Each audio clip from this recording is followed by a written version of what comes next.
Hello दोस्तों, तो आपका स्वागत है मेरे इस यूट्यूब चैनल में। तो दोस्तों, आज के इस वीडियो में हम आप सभी को क्लास 9th के विज्ञान में से चैप्टर 1 देखेंगे, जो कि चैप्टर का नाम है हमारे आसपास के पदार्थ। तो दोस्तों, ये बहुत ही महत्वपूर्ण पार्ट है जो क्लास 9th का पहला चैप्टर है। तो दोस्तों, शुरू करने से पहले मेरी एक छोटी सी रिक्वेस्ट है कि अगर आप नए हो तो मेरे इस चैनल को सब्सक्राइब कर लीजिए। तो दोस्तों, चलिए बिना देर करते हुए इस वीडियो को शुरू करते हैं। तो सबसे पहला पॉइंट है पदार्थ। तो दोस्तों, पदार्थ हर वस्तु जिसका द्रव्यमान होता है तथा जो स्थान घेरती है पदार्थ कहलाता है। तो दोस्तों, जो वस्तु जिसमें द्रव्यमान होता है और जो स्थान घेरती है वो क्या कहलाती है? पदार्थ कहलाता है। तो चलिए दोस्तों, और आगे देखते हैं। पदार्थ की दो प्रकृति होती है, एक भौतिक तथा रासायनिक। ये हम आगे वाले वीडियो में देखेंगे। तो चलिए दोस्तों, यहाँ छोटा सा एक नोट है, इसको भी देख लेते हैं। आयतन का मात्रक। तो आयतन का मात्रक दोस्तों एक घन मीटर तथा या 1 लीटर। आयतन का मात्रक क्या होता है? 1 घन मीटर या लीटर। 1 लीटर बराबर 1 डेसीमीटर क्यूब, या 1 लीटर बराबर 1000 मिलीग्राम, या 1 मीटर बराबर 10 के पावर 3 सेंटीमीटर क्यूब होता है। तो दोस्तों, ये आयतन का मात्रक है। तो चलिए अब आगे देखते हैं। आगे क्या है? पदार्थों के कणों के अभिलाक्षणिक गुण। तो दोस्तों, जो पदार्थ के कण हैं उनके गुण को देखेंगे हम। तो सबसे पहला पॉइंट है पदार्थ के कणों के बीच रिक्त स्थान होना। तो दोस्तों, उदाहरण के तौर पर हम देखेंगे कि पदार्थ के कणों के बीच रिक्त स्थान कैसे होता है। तो दोस्तों, नमक का घोल जिसमें नमक के कण पानी के रिक्त स्थानों में आसानी से वितरित हो जाते हैं। तो दोस्तों, जो नमक है उसको अगर आप जल में घोलेंगे तो जल के बीच या जल के कणों के बीच रिक्त स्थान होता है जिसमें नमक के कण आसानी से वितरित हो जाते हैं। तो दोस्तों, इससे ये पता चलता है कि पदार्थ के कणों के बीच में रिक्त स्थान होता है। तो चलिए दोस्तों, और आगे देखते हैं आगे क्या पॉइंट है। तो दोस्तों, आगे है पदार्थ के कण निरंतर गतिशील होते हैं।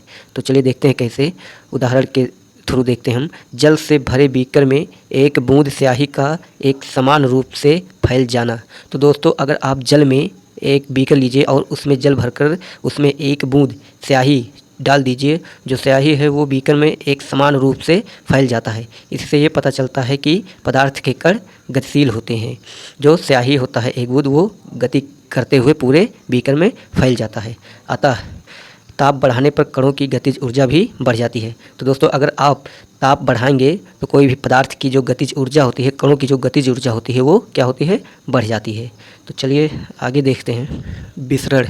तो दोस्तों, दो विभिन्न पदार्थों के कणों का स्वतः मिलना विसरण कहलाता है। तो दोस्तों, जो पदार्थों के कण होते हैं वो स्वतः अगर मिल जाते हैं तो उसे क्या कहते हैं? विसरण।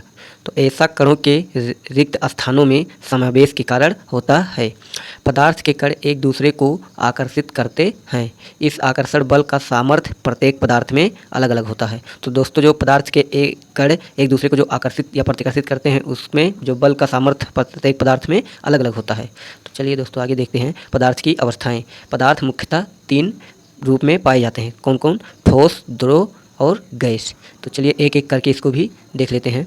सबसे पहला है ठोस अवस्था। ठोस का निश्चित आकार, अस्पष्ट सीमाएं तथा निरंतर आयतन यानी नगण्य संपीड्यता होती है।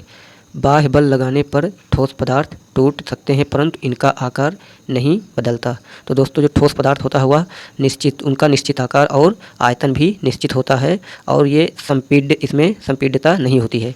अगर आप बहुत ज़्यादा अधिक बल लगाते हैं, बाह्य बल लगाने पर ठोस पदार्थ टूट सकते हैं लेकिन इनका आकार बदल नहीं सकता।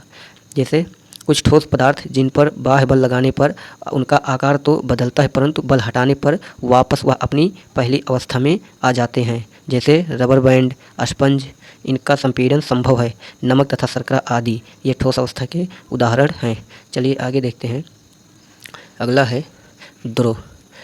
द्रव अवस्था। द्रव तरल माध्यम में होते हैं तथा द्रव का आकार नहीं, आयतन निश्चित होता है। तो दोस्तों, द्रव का आकार निश्चित नहीं होता है, इसका आयतन सिर्फ निश्चित होता है। द्रवों में बहाव का गुण होता है और ठोसों की अपेक्षा द्रवों में रिक्त स्थान अधिक होता है। तो दोस्तों, जो ठोस पदार्थ होता है उन कणों के बीच में जो रिक्त स्थान होता है वो ठोसों की अपेक्षा द्रवों में अधिक होता है। तो चलिए दोस्तों, गैसीय अवस्था। तो दोस्तों, गैसों की संपीड्यता ठोसों एवं द्रवों की तुलना में अधिक होती है। तो दोस्तों, जो गैस है वो ठोस और द्रव की अपेक्षा इसमें संपीड़ितता अधिक होती है, जैसे एलपीजी, सीएनजी और ऑक्सीजन सिलेंडर आदि। तो दोस्तों ये था आपका 3 अवस्थाएं, ठोस, द्रव और गैस। तो चलिए अगले वीडियो में हम आप सभी को इसका पार्ट 2 लेकर आएंगे। तब तक आप सब बने रहिए, और अगर वीडियो अच्छी लगी तो लाइक करके चैनल को सब्सक्राइब कर लीजिए। मिलते हैं अगले नेक्स्ट वीडियो में। जय हिंद।